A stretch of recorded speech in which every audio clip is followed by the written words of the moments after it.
onto the campaign trail, and the Prime Minister was again in Queensland today, sporting his Akubra hat that makes him look like Willie Loman in an Outback Community Theatre production of Death of a Salesman.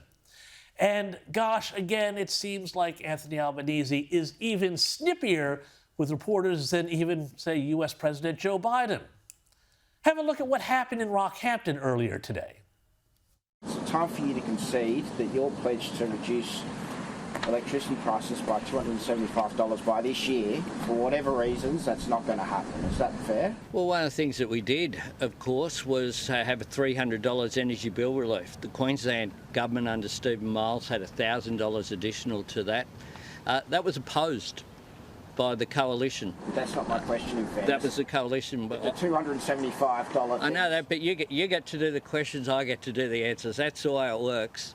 And we have delivered that. Ooh, testy there, Prime Minister. Look, I get it. The $275 promise is an absolute albatross around Labor's neck as they crash through towards net zero and renewables that are supposedly, they keep saying, the cheapest form of energy, yet which keep driving everyone's power bills up. And the fact is our power bills are up more than $1,000 per household in some cases since this government took office.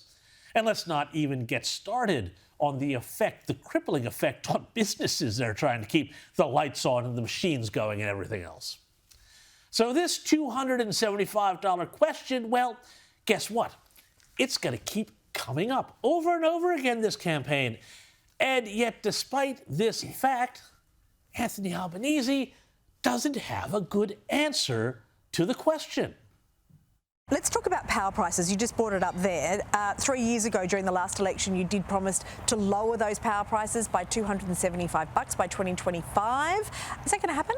Well, what we've done is put in place a $300 reduction in everyone's power bills.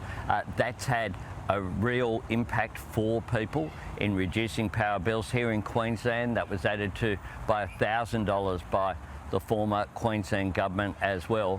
What we saw globally was a spike in energy prices, in part due to the Russian invasion of Ukraine. That was something that has had an impact globally. We've done what we can to insulate Australia from that global spike. He's still blaming Ukraine, despite energy prices settling right back down to where they were before the Russian invasion. No, I'm sorry. This and the cost of living in general has to be sheeted home to the people who've been in power for 2.5 years, wasted a whole year of that time on The Voice, and now blame those who came before them for this mess.